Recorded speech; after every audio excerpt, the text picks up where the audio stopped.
மலையோரம் செய்தி எங்களோடு இணைந்திருக்கின்ற அனைவருக்குமே இனிய வணக்கங்களை தெரிவித்துக் கொள்கின்றோம். அன்பார்ந்த மலையோரம் செய்தி நேயர்களே, வாசகர்களே, இன்றைய நாள் ஒரு முக்கியமான நன்னாள். பிறந்தோம், வளர்ந்தோம், வாழ்ந்தோம் என்றல்லாமல் பிறந்து வாழ்ந்து கொண்டிருக்கின்ற அந்த காலப்பகுதியில் மனிதனாக வாழ பழகி கொள்ள வேண்டும். இந்த மனித பிறவி என்பது இன்னும் ஒரு பிறவி அல்ல என்று தான் சொல்வார்கள். அந்த வகையிலே எடுத்த பிறப்பில் நாங்கள் சிறப்பாக வாழ வேண்டும் என்பதற்காக பல்வேறுபட்ட பணிகளை இன்று எம்முவர்கள் பலர் எங்களுடைய மக்களுக்காக மேற்கொண்டு வருகிறார்கள். அந்த வகையில் எங்களுடைய மனித உரிமைகள் லங்கா அமைப்பின் தலைவர் கலாநிதி MNM அசீம் எங்களோடு இருந்திருக்கிறார். இன்றைய நாள் இலங்கை மன்றக் கல்லூரியில் ஒரு முக்கியமான நிகழ்வை அவருடைய தலைமைத்துவத்தில் ஏற்பாடு செய்தார். முதல்ல நாங்கள் அவரை வாழ்த்தி வரவேற்கின்ற மலையோரம் செய்திருக்காங்க. வணக்கம் கலாநிதி MNM அசீம் அவர்களே. இன்றைய நாள் நிகழ்வுகளை பற்றி எங்களுடைய நேயர்கள் வாசகர்களுக்காக கூறலாம் இப்பொழுது நேரலையாக. ரொம்ப சந்தோஷம். உங்களுடைய இந்த நேர்முக அஞ்சலிக்கு என்னுடைய மனமார்ந்த நன்றிகள், வாழ்த்துக்கள். மனிதன் மனிதனாக வாழ வேண்டும், கருவறையிலிருந்து கல்லறை வரைக்கும் உரிமைகளே பாதுகாக்கப்பட வேண்டும் என்று உலகம் பேசுது.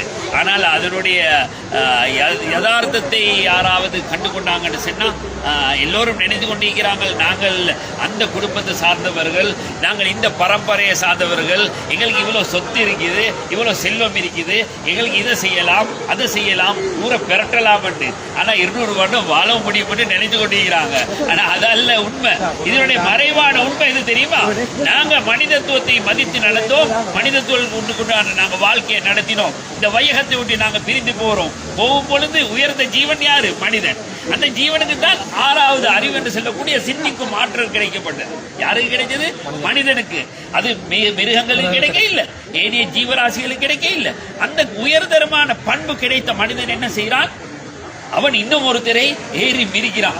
அவனோட காலுக்கு மேலே ஏழுமண்டா, அவனோட தலைக்கு மேலே ஏழுமண்டா, அவனை கொண்டு வளர்த்தாட்டிட்டு சரி இவன் வாழ பார்க்கிறான். அட எவ்வளவு காலம் வாழடா.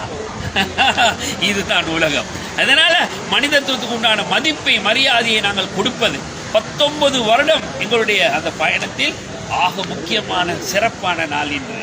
காரணம் என்னன்னு சொன்னா 198 நாடுகளுக்கு இந்த நிமிஷம் நாங்கள் மெசேஜை கொடுத்துட்டோம். லைவ்ல டைரக்டா கொடுத்துருக்கிறோம். ஜெனீவா செக்ரட்டரியோட அப்பாயின்மெண்ட் இன்னும் குறுகிய நாளையில் நாங்கள் போக போறோம்.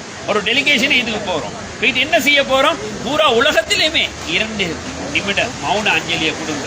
எங்களுக்கு வேண்ட ஒரு நாளை கொடுங்க.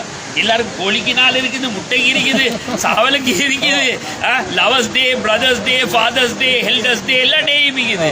ஆனா எங்களுக்கு ஒரு டே இல்லை. அதுதான் எங்கட இந்த டே. நாளைக்கு நாங்க மரணித்தா இப்படினாலும் தம்பி அடுத்த வருடம் இதே நேரத்தில் இதே சுதந்திர சதகத்தில் 1/2 மணி தியாலத்தில் இது இந்த மௌன அஞ்சலி நடத்தப்படும். நாங்க மறைந்து இருப்போம். ஆனா அது சதாகாலம் உலகம் வையகம் இருக்கும் வரைக்கும் நடக்கும். அப்படியா கொஞ்சம் ஒரு நல்ல நிகழ்வு ஆரம்பித்து வைக்கக்கூடிய வேலை நீங்கள் வந்து சேர்ந்ததுக்கு எனக்கு முகம் சந்தோஷம். எங்களுடைய மனித உரிமை அமைப்பின் மூலியமாக மிக உயர்தரமான நன்றியை நாங்கள் உங்களுக்கு இந்த உங்களுடைய டெலிகாஸ்டுக்கு தெரிவித்துக் கொள்வோம். நிச்சயமாக அது எங்களுடைய மனித உரிமை லங்கா அமைப்பின் தலைவர் கலாநிதி MNM அசீம் அவர்கள். அவருடைய எண்ணக்கரு இதுதான். அவருடைய எண்ணக்கரு மனிதன் மனிதனாக வாழ வேண்டும், வாழும் பொழுது மனிதத்துவத்தை பேணி பாதுகாத்துக் கொள்ள வேண்டும், அவன் இறக்கும் பொழுது அவனுக்குரிய கௌரவத்தை கொடுக்க வேண்டும். அதுதான் ஜூன் மாதம் 25ஆம் தேதி காலை 9 மணிக்கு இவரால் ஏற்பாடு செய்யப்பட்டிருக்கின்றது. இன்று உலகம் முழுவதும் சர்வதேசம் முழுவதும் வியாபித்திருக்கின்ற ஒவ்வொரு மனிதனுக்கும் உயரிய அங்கீகாரத்தை கொடுக்க வேண்டும். அவன் பிறக்கின்ற பொழுது, பிறந்து வாழ்ந்து கொண்டிருக்கின்ற பொழுது, இறந்த பிறகு அவருக்கு கண்ணியத்தை கொடுக்க வேண்டும் என்பதுதான் கலாநிதி MNM அசீம் அவர்களுடைய எதிர்பார்ப்பாக இருக்கின்றது. நிச்சயமாக உங்களுடைய பிறப்பு ஒரு சம்பவமாக இருக்கலாம், ஆனால் இறப்பு ஒரு சரித்திரமாக மாற்றி அமைக்கப்பட வேண்டும் என்பதுதான் இந்த நேரலையினூடாக நான் உங்களிடம் கேட்டுக்கொள்வேன். மனிதன் மனிதனாக வாழ பழகிக் கொள்வோம். எதை நீ கொண்டு வந்தாய், எதை நீ கொண்டு செல்வதற்கு. வாழ்வது குறுகிய காலம்.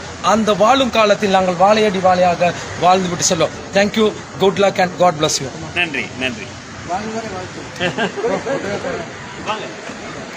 இதில் எல்லாரும்